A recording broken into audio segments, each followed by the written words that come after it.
नमस्कार दोस्तों, इस वीडियो में जिस स्टॉक के बारे में हम बात करने वाले हैं उसका नाम है बैंक ऑफ महाराष्ट्र। ये स्टॉक 59.80 के प्राइस पे ट्रेड कर रहा है एंड मार्केट में इसने 1.61% का अप मूव दिया है। मार्केट कैप है इसकी 42,382 करोड़ की। प्रमोटर होल्डिंग 86.50% है। बुक वैल्यू 23.50 है। डिविडेंड यील्ड इसकी काफ़ी अच्छी है 2.17%। फेस वैल्यू 10 है। फंडामेंटल वीडियो मैं ऑलरेडी बना चुकी हूँ, प्लेलिस्ट में ऐड कर दूंगी, आप देख सकते हैं।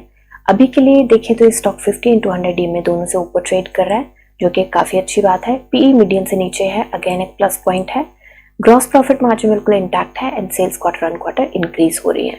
अभी चलते हैं हम इसके चार्ट पे देखिए, हमने लास्ट जब एनालिसिस करी थी तो उसमें हमने बोला था यहाँ पे शॉर्ट टर्म की एंट्री जरूर ओपन होती है एंड 31 मार्च तक हम हो सकता है कि 64 तक के प्राइस के मूव हमें देखने को मिले। सो बेसिकली हमें कहीं ना कहीं वहां तक के मूव की अभी भी उम्मीद है। एक सेकंड के लिए मैं इसको थोड़ा सा साइड कर देती हूँ। अभी भी हम कहीं ना कहीं वही उम्मीद लेके चले हैं। तो अभी के लिए देखें तो इस स्टॉक बिल्कुल उस पॉइंट पे ट्रेड करा है जो हमने एक स्ट्रॉन्ग रेजिस्टेंस पॉइंट करी थी यहाँ पे, एंड स्टॉक अभी भी वहीं पे ट्रेड कर रहा है। एंड हमने बात करी थी कि हो सकता है स्टॉक थोड़ा सा कंसोलिडेट करे यहाँ पे, तो कंसोलिडेट का हमने पहले ही बोला था एंड कहीं ना कहीं स्टॉक अभी यहाँ पे कंसोलिडेट थोड़ा सा कर भी रहा है ये जो रेजिस्टेंस है इसके नीचे। तो अभी के लिए देखिए हम टारगेट अपने वही रख रहे हैं शॉर्ट टर्म के। एक बार मैं इसको सेट कर दूं, सेट ही नहीं हो रहा। हाँ जी, तो शॉर्ट टर्म के टारगेट हम अपने वही लेके चले हैं एंड हम इस शॉर्ट टर्म के टारगेट में एक चीज इंक्लूड करना भूल गए थे, जो कि है कि यहाँ पे गुड फ्राइडे एंड होली की छुट्टी आती है। अगला जो ट्रेडिंग वीक है उसमें मंडे को छुट्टी है होली की एंड फ्राइडे को छुट्टी है गुड फ्राइडे की, और उसके बाद फिर से वीकेंड आ जाता है और उसके बाद मंथ ये खत्म हो जाता है। तो हमारे पास गिन के सिर्फ और सिर्फ 3 ट्रेडिंग वीक्स हैं जिनमें हमें ये सारे जो टारगेट हमने करे थे 31 मार्च को कुछ और समझ के रखे थे, बट हम कहीं ना कहीं वही टारगेट लेके चलेंगे यहाँ पे। और क्यों लेके चलेंगे वो मुझे इस वजह से उम्मीद है क्योंकि इसका प्राइस बैंड जो है 20% का है एंड बाकी जो चीजें हैं वो टेक्निकली अभी हम डिस्कस करेंगे। तो देखिए पहला मुझे लग रहा है कि क्यों चला जाएगा, क्योंकि यहाँ पे पहला साइन ये है कि स्मूथ मूविंग एवरेज को RSI की लाइन ने कट किया है। दूसरा, वॉल्यूम जरूर यहाँ पे डिक्रीज हुआ है। थर्सडे को था 18 मिलियन का एंड अभी आया है फ्राइडे को 15 मिलियन का, मतलब 16 मिलियन के आसपास, एंड थर्सडे को था लगभग 19 मिलियन के आसपास। तो यहाँ पे ये एक अच्छी बात है कि ये गिरावट में नीचे नहीं गिरा है। छोटे छोटे मूव, बहुत छोटे छोटे मूव इसने दिए हैं, तो ये ऊपर ही रहा है। ये भी मूव दिया है इसने अप मूव 0.5% का, बट ये ओपनिंग से नीचे क्लोज हुआ है तो इसकी रेड कैंडल हो गई है। तो अभी के लिए देखें तो मुझे यहाँ से उम्मीद है कि अगर ट्यूसडे को सारी चीजें सही रही, हालांकि जो मार्केट है जो यूएस की मार्केट का लास्ट डे था वो हुई है रेड में क्लोज, क्योंकि डाउ एंड S&P 500 जो थे वो अपने ऑल टाइम हाई पे थे।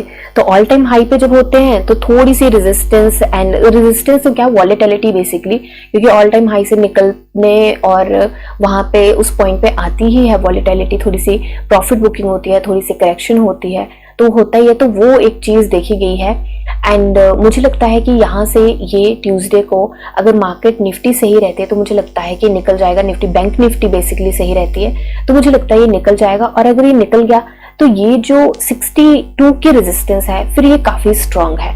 तो हो सकता है कि स्टॉक ये तीनों दिन 59 एंड ये 62 के बीच में ही ट्रेड करे।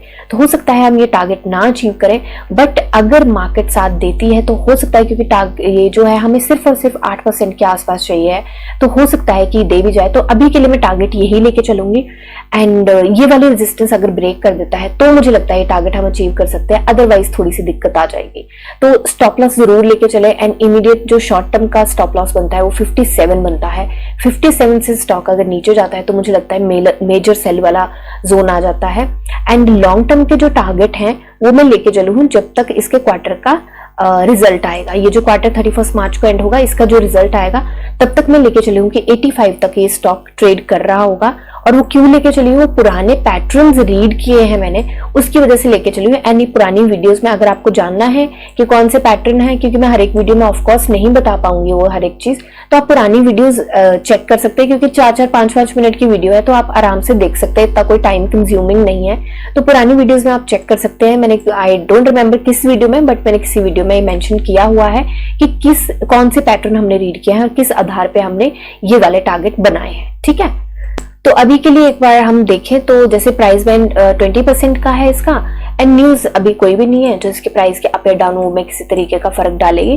तो हमारे पास टेक्निकल्स ही बचते हैं ले देके कि जिससे हम देख सकते हैं। अभी एक बार हम ना इसका डाइवर्जन भी चेक कर सकते हैं कि डाइवर्जन तो नहीं आया कोई। तो बेसिकली डाइवर्जन अभी कोई भी नहीं आया है जो प्राइस का एंड इसका RSI का। एक बार देख लेते हैं हम, तो डाइवर्जन एज सच कुछ भी नहीं आया है जो इसके इतना फर्क डालेगा हमें। यहाँ पे हो सकता था पर यहाँ पे भी नहीं है, तो डाइवर्जन कुछ भी नहीं है। तो अभी के लिए देखा जाए तो हमारे पास सिर्फ ले देके ये टेक्निकल एनालिसिस ही बचती है। एंड मुझे लगता है कि अगर मार्केट सपोर्ट देगी, बैंक निफ्टी सपोर्ट करेगी, तो ये हम टारगेट अचीव कर सकते हैं। ठीक है, तो ये मेरी एनालिसिस है, कोई बाय सेल होल्ड की बिल्कुल भी रिकमेंडेशन नहीं है। आप अपनी एनालिसिस कीजिए, जानिए समझिए पढ़िए और फिर इन्वेस्ट करिए। मिलते हैं नेक्स्ट वीडियो में, तब तक के लिए शुक्रिया एंड हैप्पी इन्वेस्टिंग।